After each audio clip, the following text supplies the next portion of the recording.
Well, thank you everyone for joining us for this special session. It's meant to be a sofa session. I'm not sure if any of my guests are sitting on sofas, but it's good to have you all with us at this time. This is Spring Harvest, but different, Spring Harvest Home.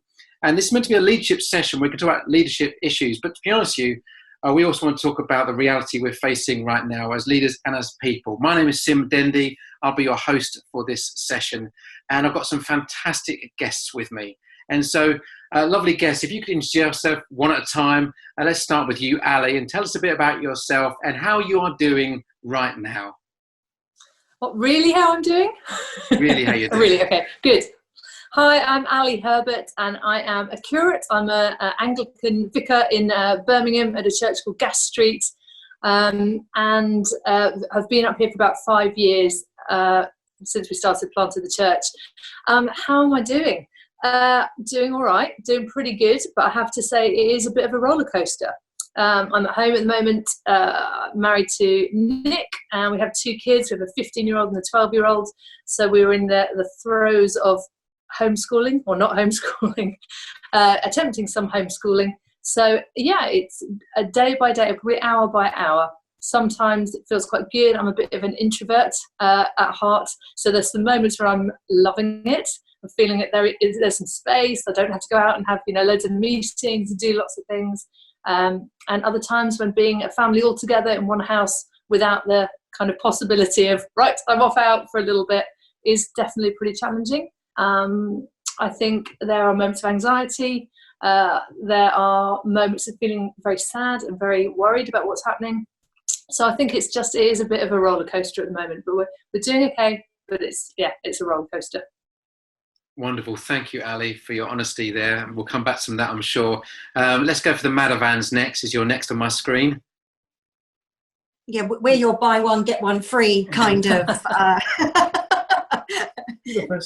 So I am Cathy Madavan, and it's just so good to be with you actually on this session, talking just leaders to leaders. I think it's one of the really valuable things that Sim always brings at Spring Harvest. And we're just normal human beings, aren't we, leaders at times like this, where we're trying to deal with our families if we're married. I think those leaders who are not married, or don't have families at home alone, I've got a different set of challenges at the moment. And yeah, we're dealing with some disappointment, I think it's fair to say. We were due to go on an overdue sabbatical and had the trip of a lifetime planned to Australia and Singapore and Malaysia, and not only is it cancelled, but we are not entitled to a refund yet. So we are slightly bruised. Our daughter's graduation has been cancelled. Her 4-year master's is just fizzling out to a nothing ending, and all the good things, I think all the fun things have been cancelled, haven't they? The concerts, the Spring Harvest, the events. As a freelancer who works in events, all of my work disappeared in one little kind of week, just gone. So that's been disappointing. And yet there are opportunities and ways to connect with people in new ways, and we're making the best of it each day, as you do, trying to care for people who are going through much worse than we are, frankly. What would you say? Well, I'm Mark, married to Cathy. Cathy's a freelance writer and speaker, as many will know. I lead a church down the South Coast called Waypoint Church, and a team there. And besides dealing with that disappointment that Cathy just said, because we were beginning to run down, ready to hand it all over while we escaped. And all of a sudden, we have to sort of crank everything up. It's now isn't the point to step down from leadership, but to step up and to do new things and to discover new technologies and new ways of connecting with people. And a bit like Ali I'm not a little bit of an introvert, I'm an extreme introvert. So if you say you got to spend 2 weeks by yourself, Mark, I'm going, so having to keep the team, the staff team and church connected it's a privilege and a challenge, because I know a lot of people are talking about, how you're coping, and it's difficult. And it's our job to keep putting that positive and to look forward and to say the good things. There's a lot of brilliant things happening. I'm amazed with the amount of our church family who are ringing and calling and connecting. There's a lot of that happening. And so part of my job is to keep that going, and also to make sure those people who naturally will fall between the gaps, is we want to hunt them down. It's majority of people are connected up, but some people we just miss. And we're working really hard at trying to find those people that just get missed, because that would be horrendous. Mm. And then we've got Jim here with us as well. And Jim, you're pretty isolated in Scotland anyway. Tell us a bit about yourself and also whereabouts you're based at this moment in time. How are you doing? I'm doing okay. So Jim Mcneish, I develop leaders, and I'm in rural Scotland. So plenty of walks and a nice farm shop along the road that's supplying us with everything we need. I have my assistant is still up here, and just before lockdown, his fiance made a bold drive from the south of England so that she could be up here during the lockdown as well. So we're doing good. We're a little team of 3, painting the kitchen, doing new things. I think I share some of Cathy's disappointment and sadness.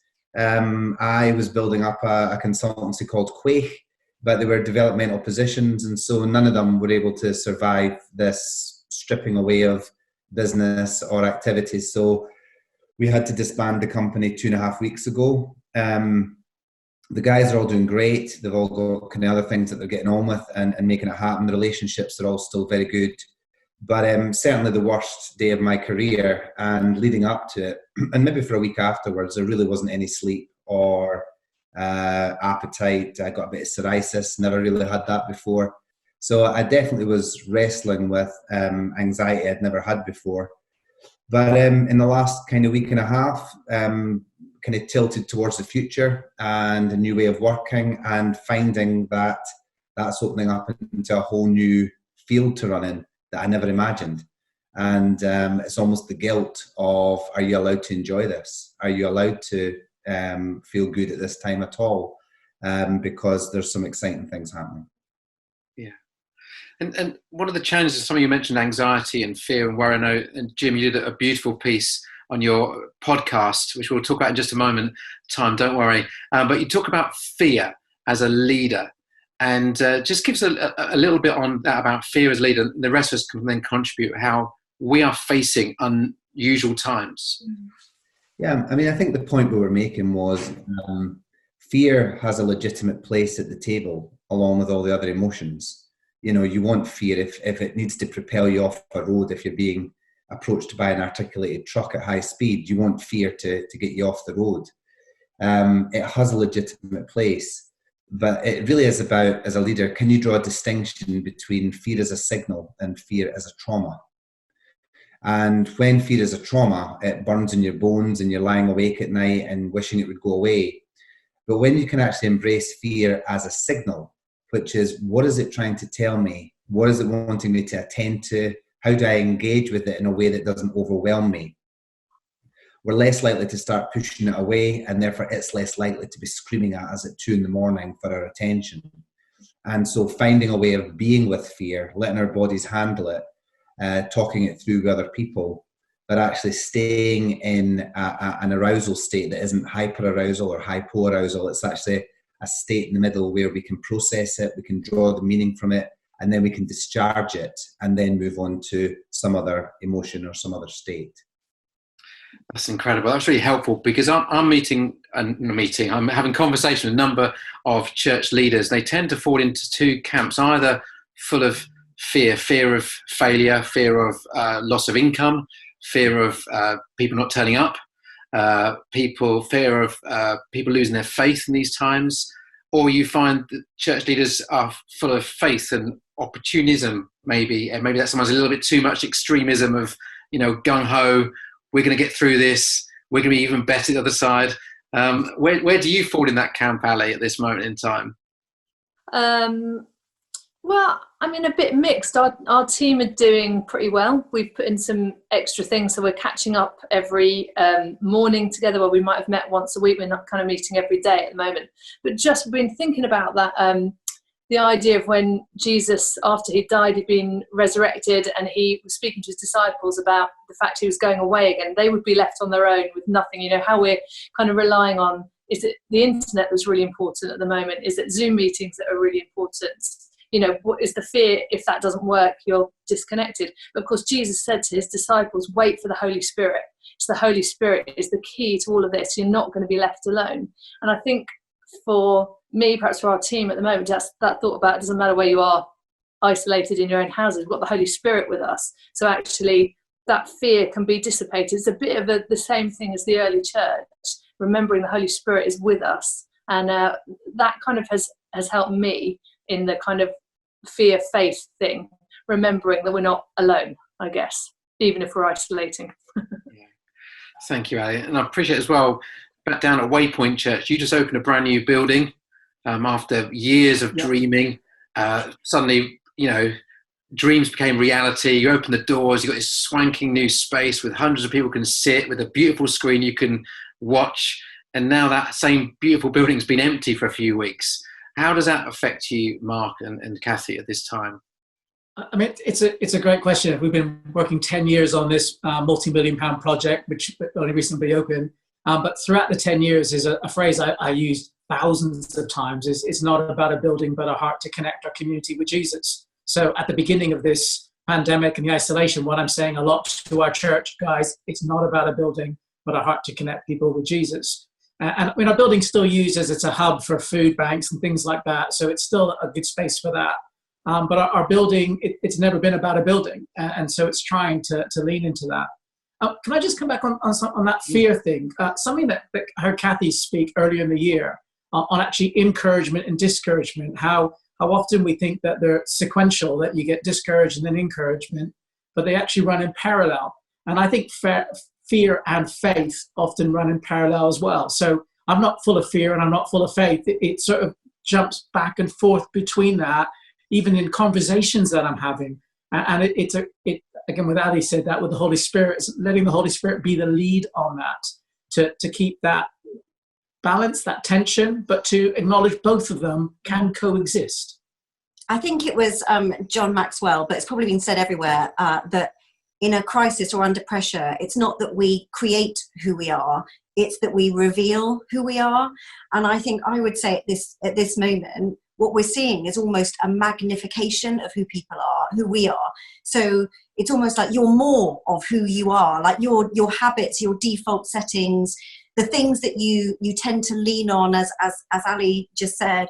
It's almost like we're seeing that. So if you are normally an innovator, well, in this time, you're like supercharged, like coming up with 10 ideas a minute. Or if you're a worrier, it's like you're catastrophizing and worrying kind of magnified, or, whatever you are, it's almost like we're seeing, it's like everything is stripped away and suddenly your foundations are laid bare and you can see actually what are the habits, what are the things that you really are when all of the extraneous stuff is stripped away. And for some of us, that's great, because those strong habits of, say, Bible teaching or prayer or strong relationships are going to hold us firm. But for some of us, we realize that actually, our default is to, drink a bottle of gin, or is actually just to go in on ourselves, or is to whatever it is. And maybe this is an opportunity, as we face some of those fears, to actually create some of those habits that we wish we had and we know that we need. That might be maybe something that comes out of facing some of our fears in this season. And is that what you're seeing, Jim, at this moment in time? Obviously, you work with leaders all the time. Are you getting phone calls or, Zoom calls from people just saying, help, the business has completely changed overnight, and you'll go, yes, so's mine, but they're saying, help me. And you're like, well, I'd love to, but I need to help myself at this point. How are you managing to sort of support leaders when this is a crisis no one's ever experienced before? I think as a professional coach, you learn how to suspend your own activity in order to really be present with what somebody else is presenting to you. And that's more important now than ever. So we, are talking to some of the smartest people in the country, really, really big brains. And so when they start catastrophizing, it's terrifying to listen to them. They've got phenomenal imaginations that can take you to all sorts of sci-fi horror stories. And that's where their brains are going. And having to remember, no, this is basically the amygdala in them, a primitive part of their brain that's firing off, and it's got connected up to the neocortex. They're imagining like crazy. And you've just got to hear that this is a unique individual that's going through their own kind of fear story. So there is a thing where you hold back a little bit on what you're going through. I think the thing I'm noticing that they are struggling with the most is, I think this 12 weeks of reflection, or however long it lasts, is a time where people are going to start to encounter their own shadow. And so all those, particularly if you are a faith person and particularly if you're a leader, you do have a tendency to form an idealized ego image, which is, this is how I want to appear as a leader of my group and also as a person of faith. And those people who are being gung-ho and it's going to be okay are repressing and pushing down the parts of them that want to tell them to keep an eye on things. And so those things come and visit them at 2 a.m. and make their bones burn and terrify them. And how they process that, how they bring that stuff into the light, how they get it into a redemptive story and start to get it integrated back into what was originally intended for those parts of themselves before they decided to push them away. That I find is a big struggle that people are going through. Yeah, thank you for that. I can imagine that there's all sorts of things out there about behaviour that we don't always like about ourselves. I think, as Cathy was saying about being magnified, that's great if you've got lots of strengths, but if you've got lots of weakness, you could be quite fearful at this moment that maybe it might leak out. And that thing I've been trying to put a facade up as a leader, trying to pretend to be competent and able and all the time the hero to everyone's needs, suddenly I might be someone in need. I might need to ask for help at this moment in time, and that can be challenging. Cathy, you mentioned earlier that you're working obviously as a freelancer and you go speaking at various events, and that's just stopped overnight. How are you leading yourself at this moment, hearing some of those concerns that Jim's ably put? Are you waking up with your bones burning, or are you reacting differently? Have you got like a different take on where you are now, where you want to be as a leader?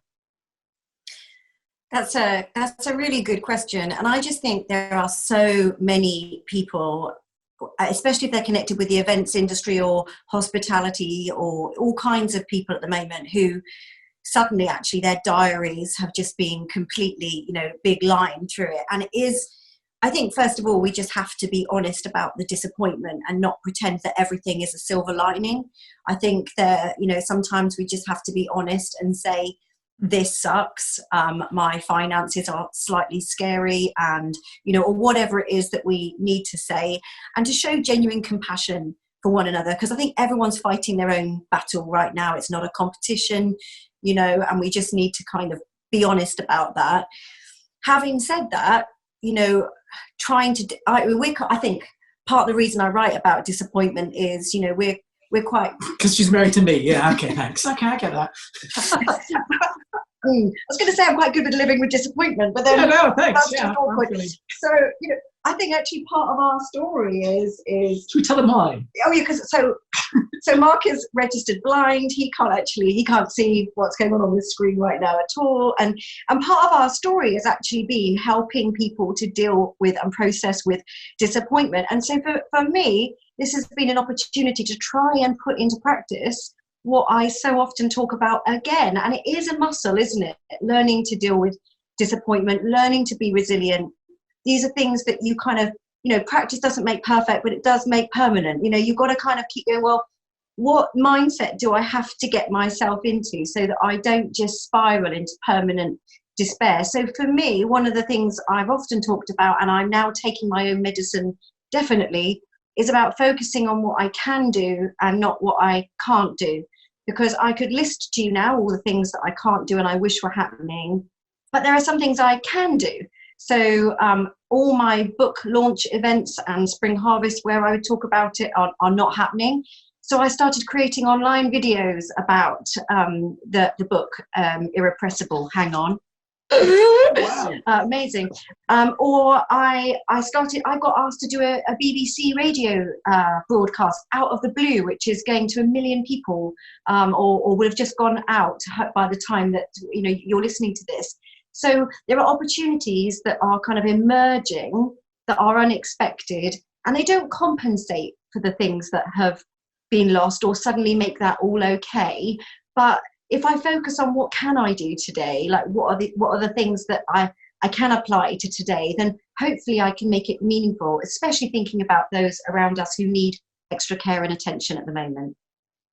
Can I also say something? Well, I think that shadow thing that you mentioned earlier, I think that's really helpful, because I was chatting to a lot of our church team and things, a lot of folks are saying the first week of isolation feels a little bit holiday-ish, as in, we're out of it. And then the next week is it settled in and going, oh, this is a new reality. And I think even with freelance and with work, this is a great catch-up time. It's not quite a normal time yet. And I think that shadow side is going to reveal itself a little bit more. And I think we're going to have some opportunities, but some other challenges that are going to become more real. We can't hide them. Sim, you said about the ego that we want to present. I think that's going to get a bit harder to hide as time goes on. So this is a moving game, really, and just aware of that. Yes. Do you want to add a thing there to Jim? You mentioned you just threw the shadow as a comment in. That's a lot bigger conversation. Do you want to add anything else onto that thought process? I think what I'd say to folks during this time is the original kind of concept of the shadow is really Carl Jung's. And so it's a psychological idea. But Carl Jung would have said that 90% of the shadow is pure gold. And so as you're walking through this valley, don't think it's a walk through hell. It's not a walk through the worst of the situation. It is a reclaiming. It is a redemptive process. It is the things that you've made wrong and felt ashamed about when they were originally designed in you. They were designed as a contribution and they were designed as something useful. And so if rather than seeing this next kind of isolated period as this dark cupboard that I've got to go rummaging around for all my shameful stuff, rather than that, see it as here's a really great opportunity for wholeness. Here's a really great opportunity for getting that stuff out and in faith, presenting it to the light so that we can actually get its redemptive qualities and its contribution to our life and become more whole. And for me, one of the most important quotes, which I'm pretty sure get wrong, but it means the world to me. It is that idea of, can you bring that stuff to be observed by God? And there's a quote by St. John of Kronstadt, which I'm sorry that won't be accurate, but it's something like, when you're alone and despairing, and in your despondency you kneel to pray, remember now as always that the Trinity looks upon you with eyes brighter than the sun. And it's the idea being that there is something redemptive in bringing any of this stuff into God's line of sight, so that actually it can get reintegrated, the orphans can come home, and actually we can become more whole during this time. So if we can see it as a little bit more of an adventure rather than stumbling fearfully into a dark cupboard, but something where we get to polish off those bits of ourselves that we've decided weren't very useful, but actually God does have a use for them, then I think this becomes an adventure and it becomes something of an exciting journey. And it is adventurous if you love adventure. If you, as a leader, love to have everything pinned down, my preference, if I like to know what's going to happen, I've got my week's plan in my head, I've set some things up, I've got strategies in place, everything starts with the same letter, and it's all working. And then this comes along, suddenly my ability to lead has just been, ruined by my lack of ability to see forward. Normally I've got certain metrics that come in that tell me whether last Sunday was a good Sunday or not, whether the church are engaged or not. And now I just don't know. And all of my certainty has been taken away, which can sound adventurous to some, or sound like, hold on, all my foundations have been removed, and my biggest fear is actually the real me, like we just talked about, may seep out. And I've put all this work into place to try and create these structures and systems. And I've done it for, I believe, the best reason. I think I'm leading well. I think I'm doing things for good intention. But now that's all just been pulled apart. I just wonder for you guys at Gas Street, Ali, how that's been for sort of leading in an uncertain times. You're a fairly new church. You've set a whole bunch of things up. We see a lot of things from afar. It looks really good. But obviously now all the rules have changed. How do you lead in uncertain times?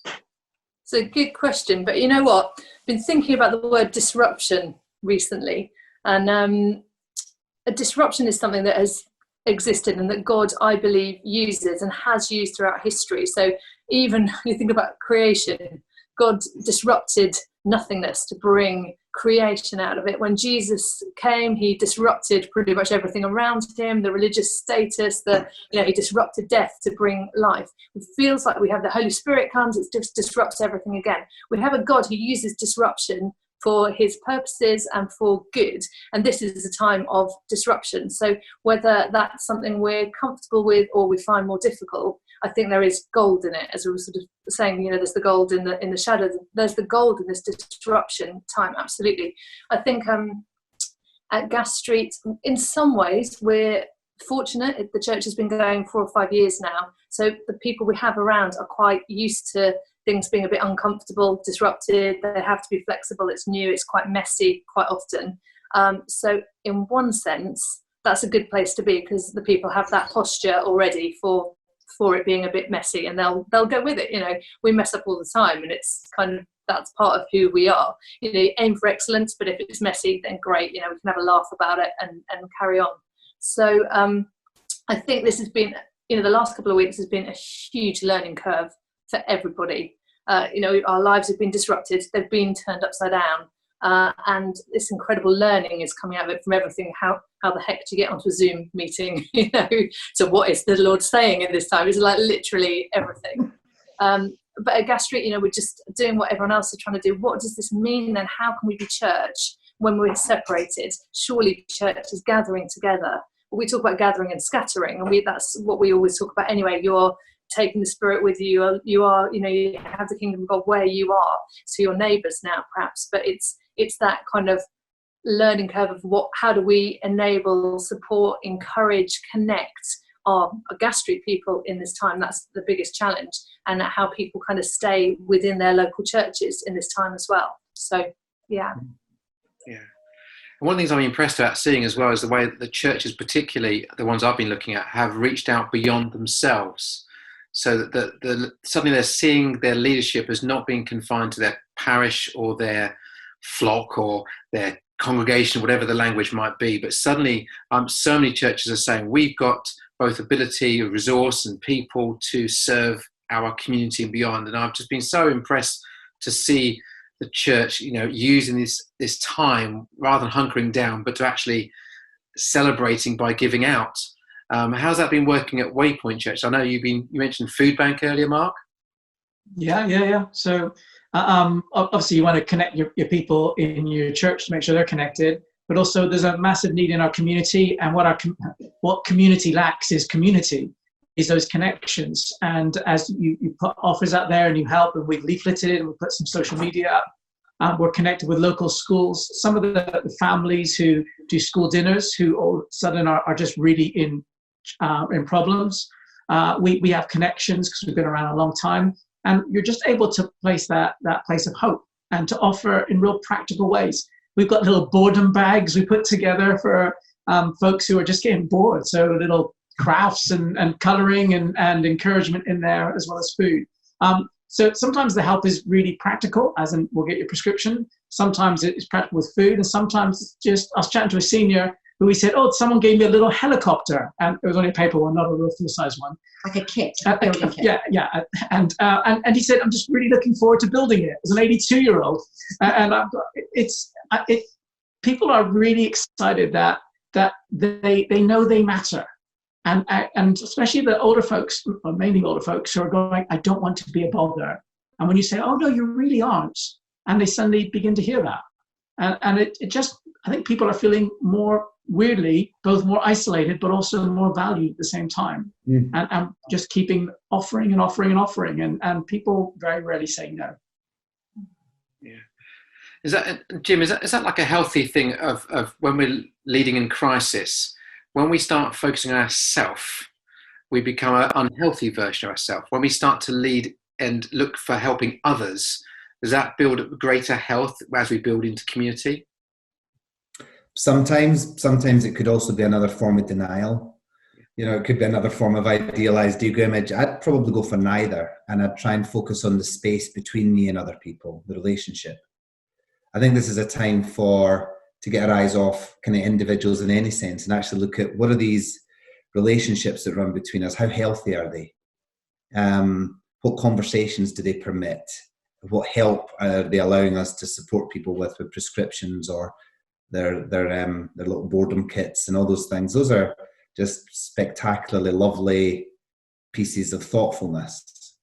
And when those are in the relationships and we start to think, could we focus on those relationships, get our eyes off ourselves, get our eyes off anything else that's going on, and actually a relationship benefits to both parties. If we could build those up, create that space between us as something that's much more real and much more powerful, I think that's what this next time is about as well. And, you know, my about 3.5 weeks ago when the terror of this first struck me and I had a really bad reaction, first thing I did was reach out to somebody for a bit of help, just to chat. But as soon as I came off the line to them, I realised there was 3 or 4 people that I still kind of had grudges against in my life. And it became so apparent to me, just like, boom, right there. And first thing I did was sort those out. I just think I want to go through this stuff a lot lighter. I want to go through this stuff real. I want to go through it innocently, being able to face into what this is. And I do think that at a time like this, the relationships become front of mind, and that's where the energy needs to go. Yeah, that's helpful. The challenges, Jim, I suppose, is for all of us, our work is often about that face-to-face traditionally time. You know, we've spent time in meetings, gatherings, one-on-ones, you know, large events, and suddenly that traditional way of working has just been ripped away from us.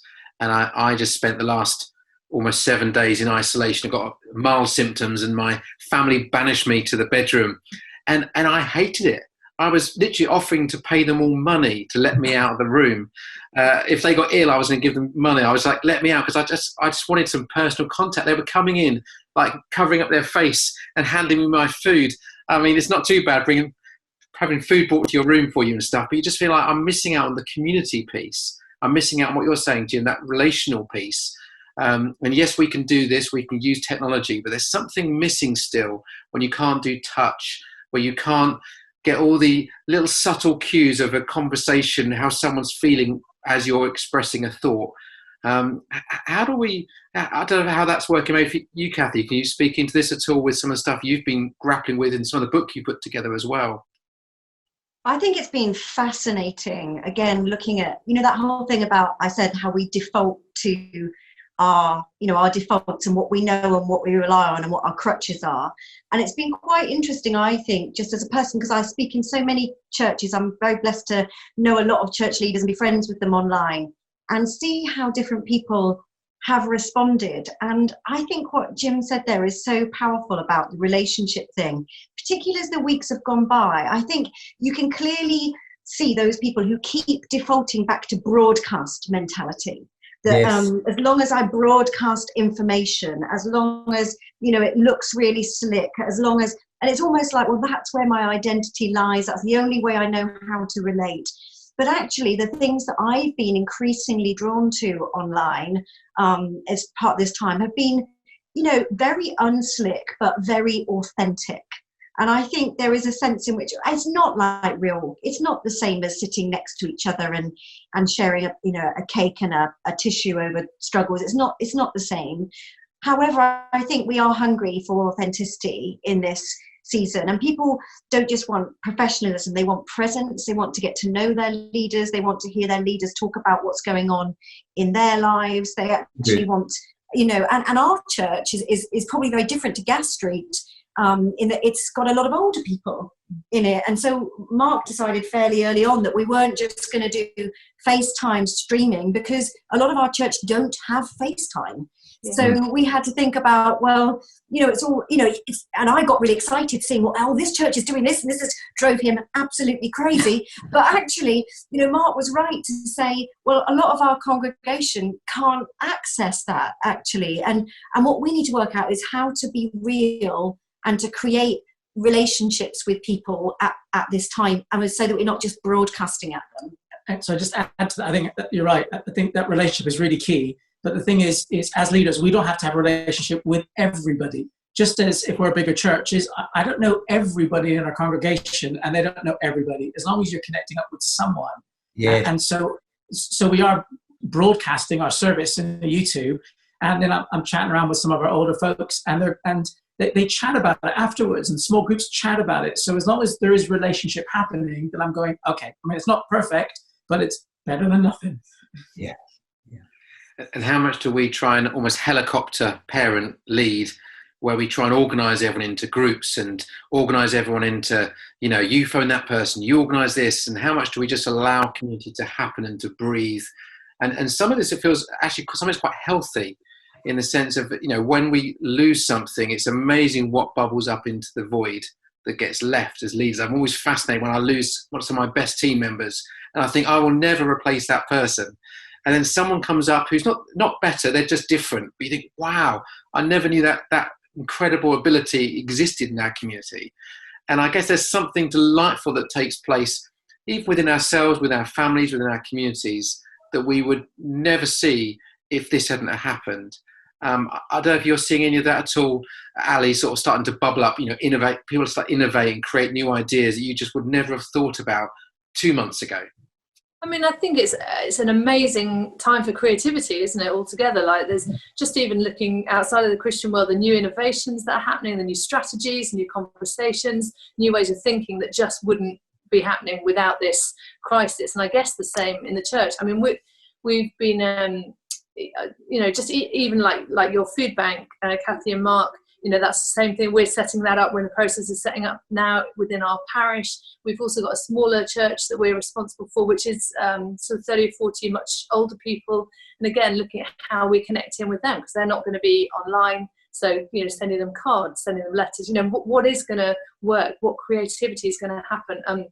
My husband's a songwriter, and I think in some ways this is his his dream. He can shut himself in his writing room. And he's coming up with all sorts of, new song ideas and just that creativity bubbling up. Actually, this crisis is not going to stop that. This is going to be, despite the limitations, in fact, because of the limitations, I think there's new creativity, not just in the arts, but in conversations, relationships, strategies, all sorts of ways. So I think in that sense, there's some really exciting opportunities for the church. So it's great. Anyone else want to chip in on that one? Yeah, I got together with a friend of mine just before the lockdown, and we started to wonder what would be the future of leadership beyond this time of isolation. And then we recorded them and we put them onto podcasts and hit the charts. And so that's really unusual and quite exciting. And it's just us chatting. We call it a blether with Jim and Kirsty. And a blether is just like a Scottish to and fro chat. And that's what we do. We talk about where were we in leadership before this happened and where might we have to go to now in terms of our thinking and what's next. So that's felt pretty innovative. And I've been dragged, for a while, working around a lot of millennials, I've been encouraged to be online a lot more, and I've always resisted it. And so I opened that door just a few weeks ago and found out there's a huge field to run in here that is full of life and creativity and genuine humanity and enjoyment. And so, definitely been experiencing that here. And then also just listening to what the leaders are doing, the clients in my area that are finding new services they can offer, new areas of value that they can bring, new ways of working with their teams, different kinds of meetings. We're even going to be doing team events online where we are talking through some of the kind of key issues and breaking into small rooms. I just think there is something marvelously creative and adaptive about the human condition. And it is incredible how we can respond. I've been impressed by our own church activity, the way people have said, I can do something that I never thought they could do. I mean, begin this year, we talked about going online as a church, and I said we weren't ready. I said we're not ready. It doesn't look very good, is one of my comments. It's going to look a bit, average.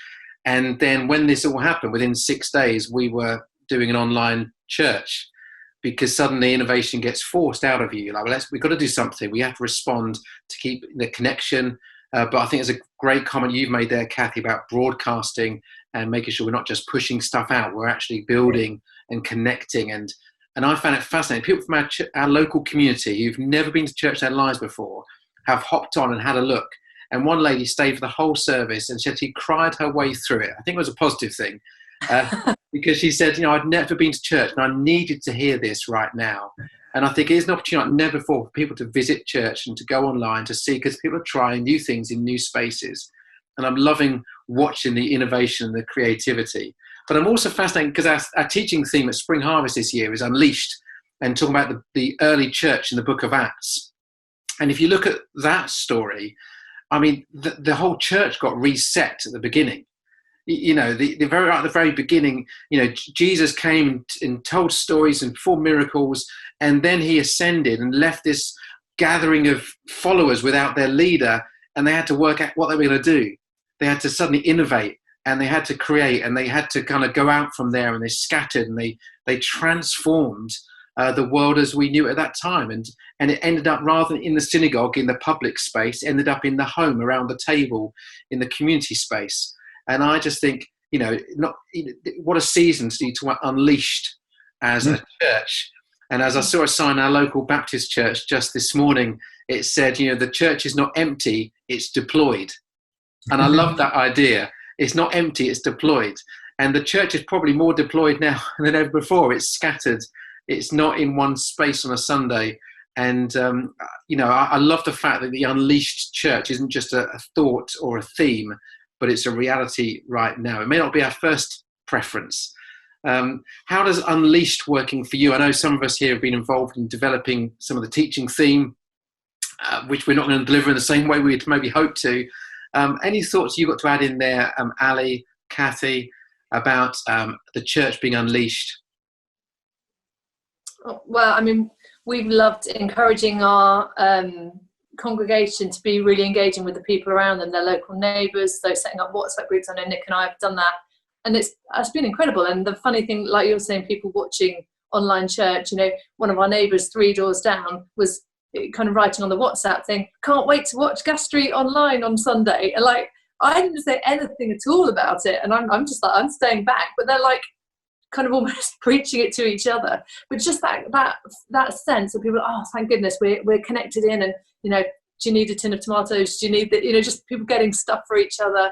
That's amazing. What an amazing way to be church and be connecting with the people around us. And I think the posture is, and I love the idea of what will you look like, what will your leadership look like kind of after this as well. The posture is, where does this go after this time? Because whether this is weeks or months, whatever, actually it's already good to be thinking about what does this look like afterwards. So I think for Gas Street, we're encouraging, as we do anyway, us to be scattered where we are, to be the church wherever you are, connecting with your neighbours, staying in touch with each other, encouraging one another, being practical, praying for people. We're really pressing into prayer. We're doing a whole 24/7 prayer thing, and amazingly that filled up straight away. How exciting is that? We've done a 3-week one to start off with, but it'll probably carry on. And the slots just all went. People just want to pray. So, good stuff happening. Amazing. Cathy, Mark, any kind of final comments about Unleashed and how that can affect the church today? Well, Mark did a lot more study on this because he was going to be giving the Bible teaching. But the one thing I think I would say is that while this is all true and good, and I agree with everything we've been talking about, I think we do need to remember that the book of Acts was written in the context of suffering. And that while all this innovation and, hey, how are we going to develop as leaders is true, we are surrounded by a huge amount of suffering right now. People who are experiencing sadness and loss, and people who are feeling a huge loss of faith, support, and community. Certainly our kids are talking about their peers, and the level of anxiety is absolutely extraordinary. And so I do think there is something about how we lead in loss. I think a lot of churches are very good at talking about all their success stories, but I think there is a sense in which our theology has to be able to handle suffering, and it has to be able to handle the fact that life, and that's why I talk about what I talk about such a lot and write about, is that actually curveballs and loss and disappointment are not an indication that God has forgotten you or doesn't love you. They're an opportunity to discover more of Jesus and a suffering Saviour, and to discover grace. And you were going to talk a bit about that, I think, weren't you? Oh, yeah, very much so. Because it's right to see, the church did stuff together and did new things, and God did incredible things, which is true. but the messages keep flipping between the great things that God is doing in churches and also the persecution and the pressures and the failures and the I don't know what to do next and the pressures of fear. Because the truth is, there are some great opportunities that we're seeing around our church. But I also know that one of our church members, several have died already, and that's not with the virus. And it's how do you support them without actually being able to get up and visit them?